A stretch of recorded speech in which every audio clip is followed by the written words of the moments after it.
Welcome to We Don't Have Cookies with your host, Jason Marshall. How's it going, everybody? Welcome to the show. With me today is Mama Kate. Yep. I thought we could, real quick, just kind of recap the Diesel show. Yeah. I put out the audio for that on the last episode. I was talking to Keith, and we think we found a few ways to tweak that, so next time we do a show, the audio that we release will be a little better. Yeah. And I also want to thank everybody for letting me record their set. Yeah. I thought that was very nice of them. And they didn't have to. I made sure they knew, like, hey. Yeah, they don't, It's their choice. It's not like I'm going to kick you off the show. Like, hey, Mike just said I can't record his headlining set, so he's out. And I'm coming up for half an hour. Yeah. I mean, I don't have anything ready. I wasn't planning on it, but we'll see how it goes. It did make me wish I would have got up there, though. Yeah. But I wanted to make sure I just kind of sat back and saw how things went, because the last thing I need to do while I'm trying to learn how to do this kind of thing is to thrust myself in a performance role and got to remember all this jokes and stuff like that.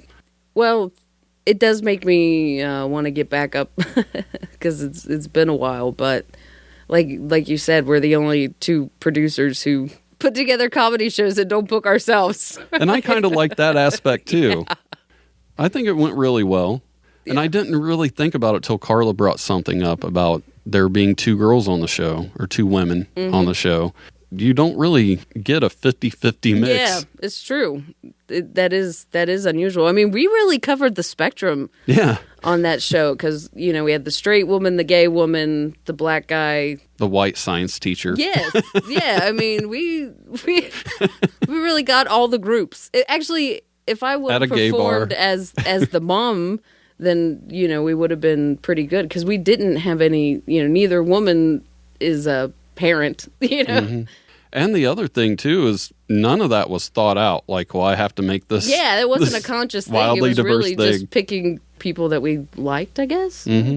Yeah, so it was a fun time. And we've talked off air about things that we want to do a little different next time. Absolutely. So it'll be really good. It's always a learning experience. Yeah. I got pretty low standards, so I'm good with mediocrity. It works for me. Speaking of low standards, I was in Columbus yesterday. We were leaving Ohio State, and we were going to go somewhere to eat. While we're driving down the road, we drove by a daycare center, and it had bars on the doors and windows. Wow. I don't know if I'd take my kid there. You gotta have some kind of low standard where you're like, hey, you see that place looks like a convenience store on the wrong side of town? Yeah. I'm gonna leave my kid there for 8 hours while I go to work. Yeah, I'm still be fine. They're not getting out. That's for sure. It looks very safe. If you're worried about somebody breaking in, don't worry. We got it covered. Yeah.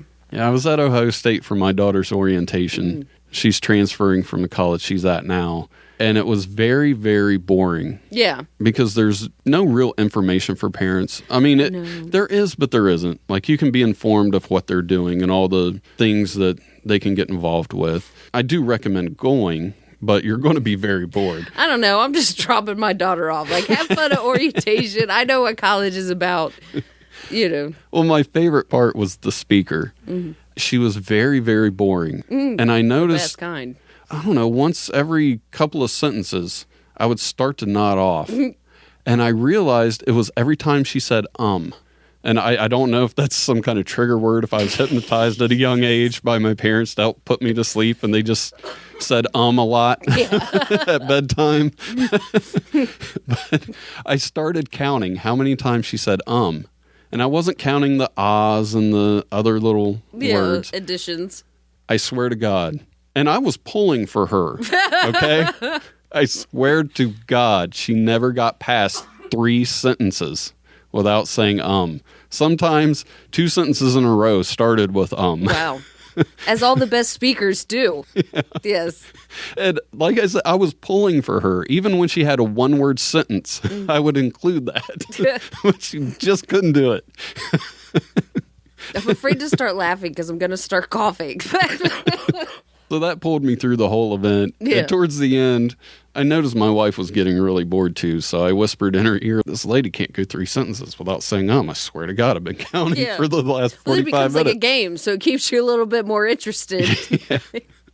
I feel good. I think I helped pull her through the experience too, even though it was a little late in the game. Yeah. I kind of felt bad because there's, I don't know, 500-600 people at least in the auditorium. Yeah. So when I whispered to her, I didn't want everybody to hear because it's kind of rude, but I'm sure they noticed she was saying a lot too. I just don't think that they were sitting there keeping count. Yeah.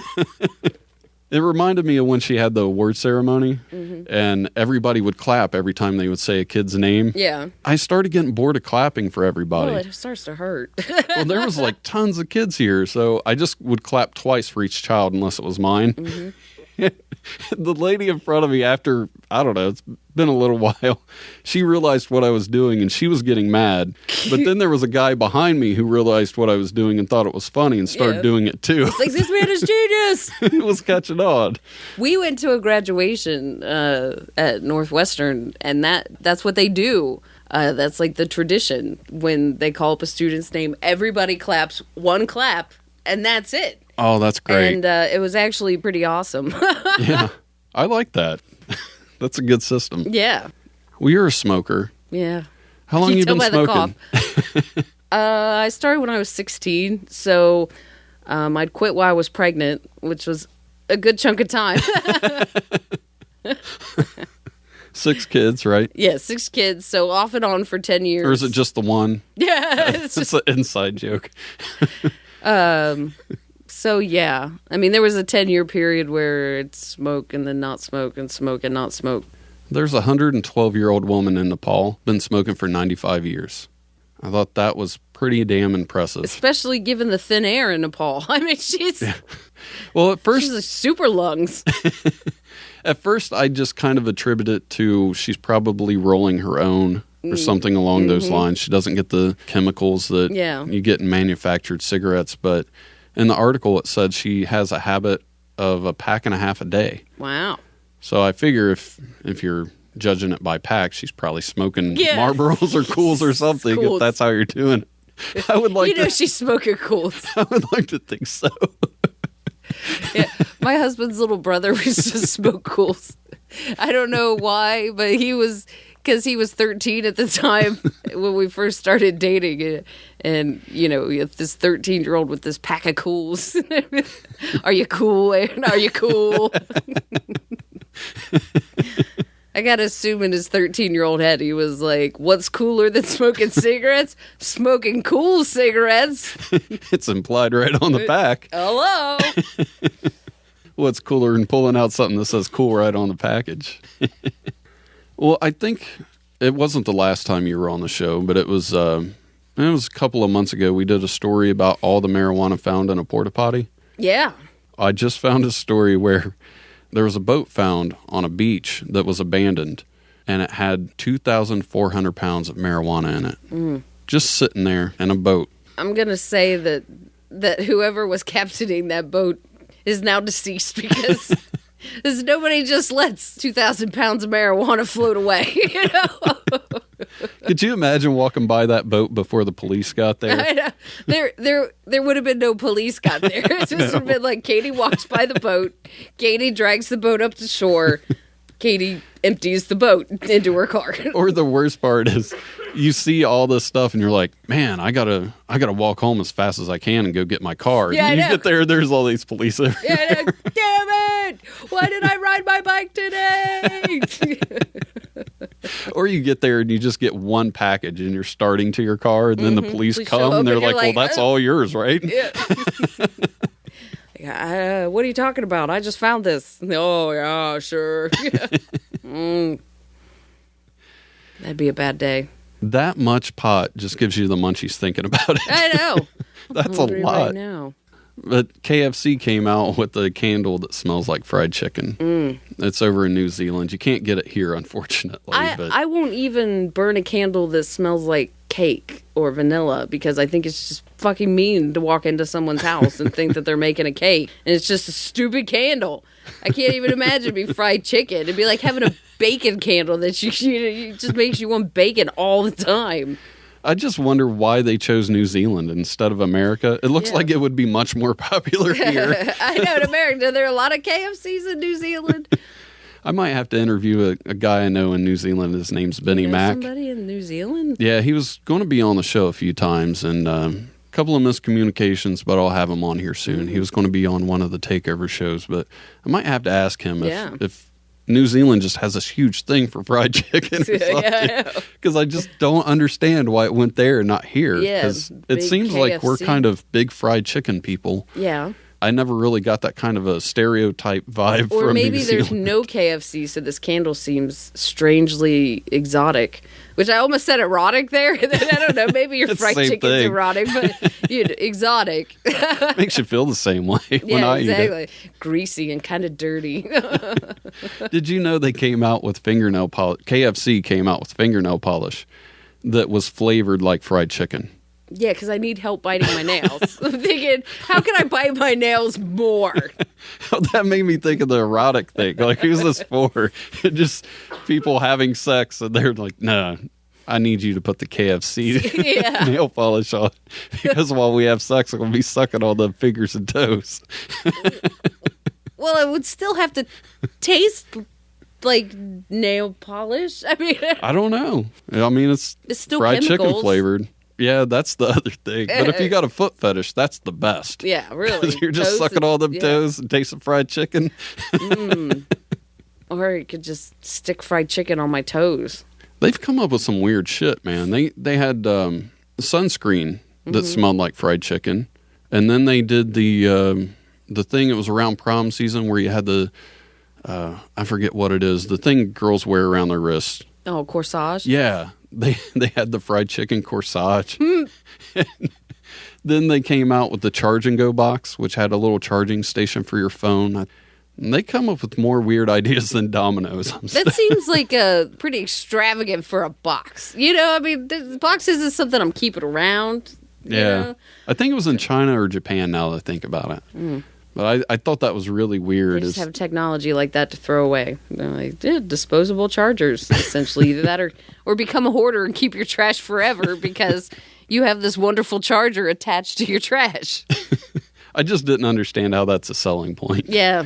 It's just so much technology to put in a piece of trash. What is wrong with these people? And I would kind of feel bad throwing that away. Exactly. So you're just down the path of hoarding. Yeah, you just have this KFC box sitting on your counter just in case you need to charge your phone later. You're like, don't throw that away. It's still got 5 more minutes left. Your kid wants to go outside and play, and you bring the KFC box in case your phone dies. I don't want any bullshit that your phone's dead. Well, we're going to go to break, and we'll be back. Hi, I'm David Prague. You might know me if we've ever met, which is possible, but statistically unlikely given the amount of people on the Earth. I'm here today to talk to you about the Try a Path group. What do? Well, they're an organization that helps people try things, but only try things. I mean, trying is the first step, something like that. We were founded by a man who decided he wanted to climb Everest, and then halfway up, he said, screw it, and planted a flag that says, I quit. Some people say the flag is still on the mountain. He keeps saying he wants to go back and check, but, you know, it's a lot of work and finishing, not his thing. And my ad copy actually runs out here. Apparently they forgot to finish writing this ad. Want to contact the show? Send an email to jason@wedon'thavecookies.com. You can also call 929-266-9342 and leave a voicemail. First story we're going to get to coming back from break is the world's first permanent ice hotel is going to open in Sweden. I think that sounds awesome. Which makes me wonder, there's temporary ones? This is the first time I've heard of an ice hotel. Well, I think they're generally seasonal. It's hard to maintain your ice hotel in summer. That's true. I haven't been to Sweden, so I don't know their weather conditions. I just always assumed it was very cold all the time. But after Trump ran, I was thinking about going because apparently they're very, what's the word I'm looking for? They're very friendly to people coming to their country. Have you ever heard who won the election? No. Okay, I haven't either. I got a guy who lives in the UK, does a segment for the show. His name's Choo Choo Stew. I'm going to have him on soon and see if maybe somebody over there has heard. Yeah. And they just locked down the news here. I know. They don't want anybody to know, I guess. Yeah. Hopefully maybe Obama's just staying. I never thought of that. Yeah. Maybe he canceled the election. That's what they all knew would happen. He's going to take all our guns and never leave. Ah! I should have put this story right after the pot story.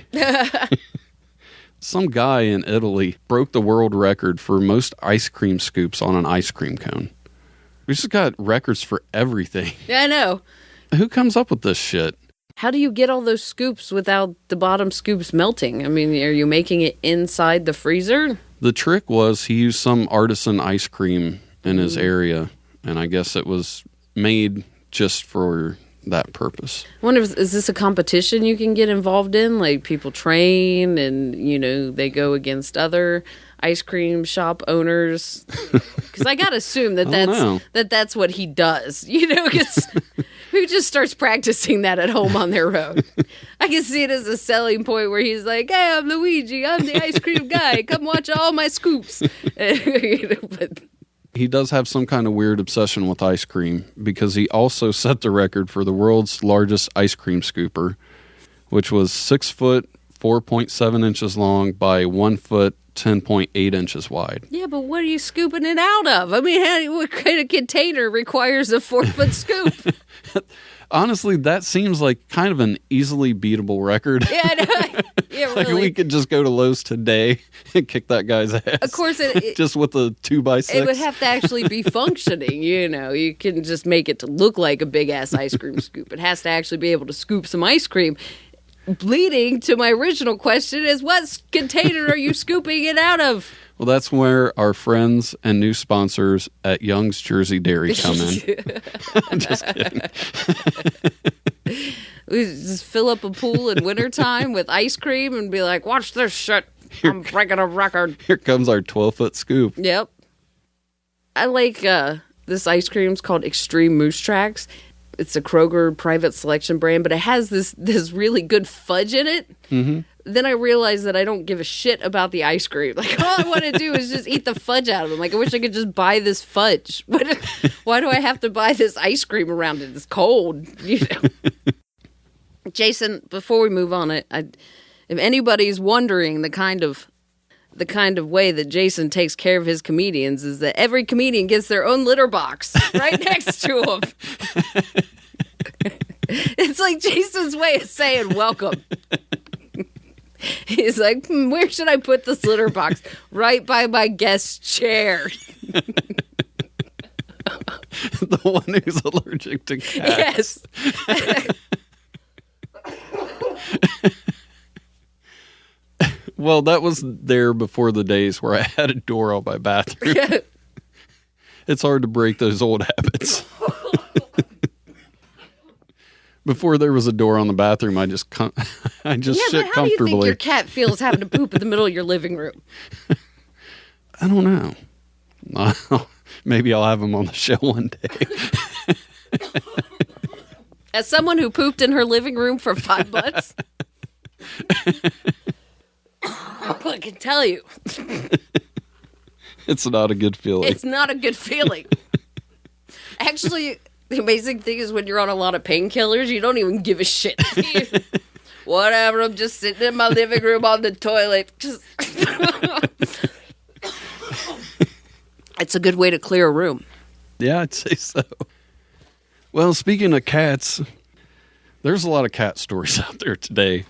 There was one where a cat was shrink wrapped to some UPS package. It shipped 500 miles on the side of this box. And it was like a 5 to 6 week old kitten. Can you imagine that? The guy who was driving the truck just heard this cat meowing in the back when he was taking a package somewhere and went and looked. And there's this cat shrink wrapped to a box. Apparently it had been there like 4 days. So, how does that happen? I have no idea. That's the shittiest prank in the world. Because, I mean, it had to be intentional. It seems. I mean, maybe the cat got into a factory and wandered into something, but... How do you hold a cat down and shrink wrap it at the same time? You ever tried to hold on to a cat? You ever tried to shove a cat into something? I've never done it personally, but I've seen people try to do it. 500 miles is a long way from home. That is a long way. Shrink wrap. Somebody really didn't want that kitten. Either that or they were trying to give a Christmas gift. It's just the shittiest cat You ever. just ruined Grandma's surprise, you fucker! She loves cats. It was a beautiful calico. I thought she would see the irony since we sent it with the North Face jacket. She'll love it. She loves puns. Grandmas. Then I saw a story where a cat was found. I guess it lived in Illinois. I don't know. That sounds weird to say that. I don't really think of cats. I think a cat lives wherever a cat chooses to live. It has no state ties. That's what felt weird when I said it. I never really thought of a cat living in a state. These Ohio cats. I wonder if they have that shit. Like, if you take a cat from Ohio and just go to California, and the cat's just like, I don't fit in with any of these guys. They've never seen snow. We have nothing in common. I know. We don't even like the same music. I don't get it here. Please, take me back to the Midwest. I need to find some ranch dressing stat. And it was found in North Carolina. Mm.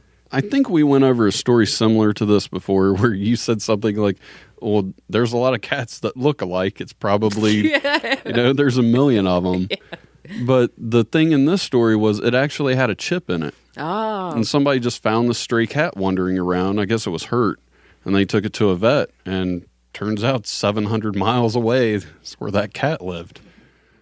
So how it got there, I have no idea. It had to jump in somebody's car or the back of a truck. Yeah. Maybe it got shrink wrapped somewhere. It's more common than we think. It happens all the time. I don't know. That's a long way away. That is a long way. Maybe the cat was just fed up with those Illinois winters. It's like, fuck that.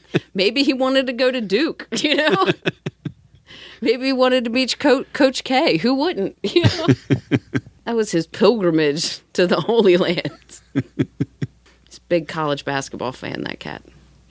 Never know. And then there was a story where a cat helped the police catch a robber, which I thought was fucking weird. As soon as I saw the headline, I figured it had to be some hokey shit. But there was more to it than I thought, because I saw something where a cat helped police catch somebody, and it was just total bullshit. It was just a weird headline. But they were looking for some guy who robbed somebody. And while they were looking for the guy, there was a cat just staring at something. Why the police give a shit, I don't know. Like, that cat's been staring at that closet for a long time. Maybe we should look inside. But I guess the cat kept staring at a shed. And the police checked around the shed, and there wasn't anything there. But the cat kept staring, so they checked under it, and that's where the guy was. That cat was like, man, I just buried that fucking mouse down there, and he's about to go take it. That son of a bitch. You touch my treats, I'm going to kill you, motherfucker. I will kill you. I can't tell if that's really great police work or if that police officer just has ADD. It's like, what's that cat staring at? I had to figure this out. Oh, shit. Hey. Remember that guy under the shed? I totally forgot about you.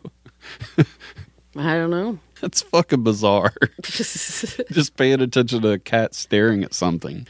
Yeah. Cats just stare off at nothing all the time. My dog barks at the corner of the room all day long. I mean, he'll just run off the couch in the corner of the room. You're like, all right, you get that imaginary person. Actually, my dogs, like, just this morning, my husband came in from work and the dogs did not move, nothing, until I said, hey, I'm in here. And then the dogs jump down off the couch and attack him in the kitchen like, rah, rah, rah, rah, rah, rah, rah. You are the worst watchdogs ever. The only thing that I thought was, well, I don't know. I still don't know how to feel about that story. It's just weird that somebody gave a shit. That what the cat was doing. But that's the only way they caught the guy. I mean, if you got a bunch of strange men tromping around this yard looking for somebody and the cat's just sitting there like, motherfuckers, he's right there, then maybe you pay attention, because generally cats don't, hang around. Yeah, strangers. They notice like all kinds of movement. So if you're walking around a yard and it doesn't look over at you, I guess that would kind of, maybe he's a really good police officer. Yeah. that's he's a good really point. in tune to cats. Yeah. He's like the Dr. Doolittle of police officers, and he has a telepathic connection with the cat.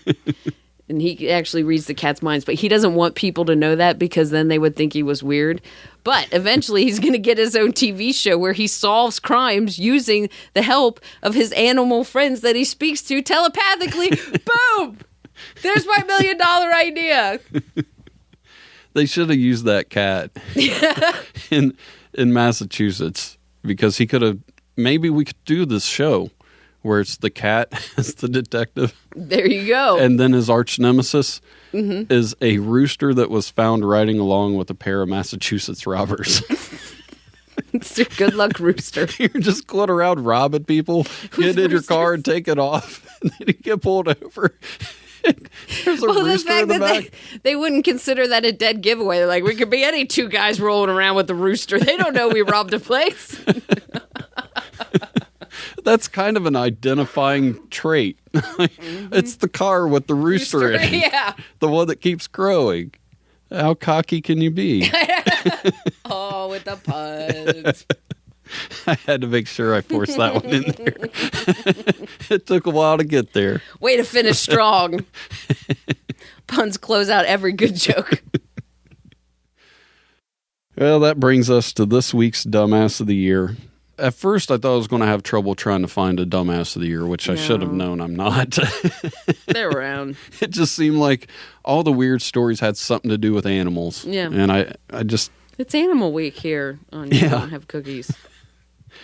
This lady in Florida was trying she was trying to run a half marathon. Mm-hmm. I'm just going to throw her name out there. It's Melissa Kitcher. Mm-hmm. She was running a half marathon. She got turned around some way, took a wrong turn, got lost for 12 hours. Oh, my God. How do you get lost for 12 hours anyway? I mean, in Florida. And I'm assuming they're not running marathons in the Everglades, so. Yeah. I don't know how it's possible to be lost for 12 hours almost anywhere nowadays. Yeah, I mean, you couldn't seek help. You couldn't stop and talk to somebody like, hey, I was running this marathon, and I think I'm off course. Yeah.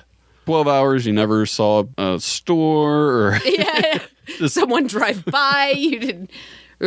There's no road. Yeah. I don't get that. I mean, I understand getting off course because I had one horrible season of running cross country. And yeah, I understand that you get off course. However, you should realize pretty quickly that there's no markers, there's no, watchers, there's nobody handing out water or cheering you on, there's nobody with signs like, maybe I should turn around, That was the other thing. Why didn't you just go back the way you came and try to figure it out? But no, just... I mean, I'd probably... Of course, I'm lazy. I mean, maybe that was the problem, is that she's clearly a go-getter if she's running this marathon. She has way too much energy. Because for me, like, I'm looking for like 5 minutes, and then I'm probably just going to stop and stay where I am until somebody comes to find me. I'm like, I'm not walking around all goddamn day. Well, I was going to say she must not have much energy because she got separated from everybody. So she must have been in the back. But now that I think, I would like to think she had the most energy. Yeah. And she thought, I'm leaving you fuckers in my dust. And just takes off sprinting. Yeah. And then she hit that wrong turn. Yeah. And at the end of it, they're like, where's Melissa? You got to wonder how long she thought she was winning. How long she was like, I don't see anybody. I'm number one. I'm just going to keep sprinting, baby. Keep going. I wonder how far she actually sprinted to. Like, did she end up in Orlando, After, I don't know, hour 2, you just try to figure it out. Yeah. But or 12, just stop. I mean, just stop. They could have probably found you. I know. Don't you have any family or friends who would be concerned, that you never crossed finish? Yeah, I don't run marathons, obviously, but I just think you would carry a phone with you or something, just in case, wouldn't you? I don't know. I mean, most people do because they're listening to music and stuff while they're running, but who knows? Who knows these crazy crackpots? And she's living in Florida, so she's all stupid from the heat and the hairspray and, and all the bug spray. Oh, it says she brought her cell phone to help her stay on course, but the device froze up 2 minutes before the race started and eventually ran out of battery. So that answers that. Froze up? Yeah. As in she couldn't restart it or take the battery out? Or I don't know. I mean, it doesn't say broke. It doesn't say stopped working. I kind of think she's full of shit. Yeah. Personally. I think she probably just wanted to get away from her kids, and she's like, oh, I got lost. Ah. For 12 hours. And then she probably milked it for a week. You know, she was like, I was wandering the wilds for 12 hours. My feet are so tired and my muscles are sore. So she had to stay in bed, and people had to bring her food. And 12 hours. Jesus Christ. I would like to have her on the show because I got some questions, but I think after you call her this week's Dumbass of the Year, that kind of screws that up. But who knows? I mean, she got lost for 12 hours. Maybe she knows she's a dumbass and doesn't mind. Any publicity is good publicity. This is my one time to shine. This is my 15 minutes of fame, which I will turn into 15 hours. Because my phone don't work. Yeah, because my phone froze and I can't find my way out. She was given a finisher's medal and awarded and an award for the longest trail hog half marathon in the history of the event. So this isn't the first. Give her a finisher's medal. She didn't finish. They had to go rescue her. That's not a finish. So she got a medal for finishing and an award for getting lost. Well, I can get that award. Oh my God. I'll just take a tent and spend the night. I win. What the fuck is going on with our country? Where they're like, this lady got lost for 12 hours. Can somebody go down to the shop and get her a plaque, please? Yeah, really. We have to celebrate this. They just don't want her to sue. Congratulations on the longest time ever. Like, that's some shit to be proud of. Yeah. I can't wait to show my grandkids. Well, you got anything you want to plug? No. Okay.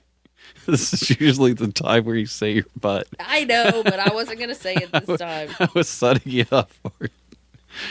All right, guys, that's it for us this week. I'll talk to you soon. Thanks for listening. Tell your friends about the show and leave a review.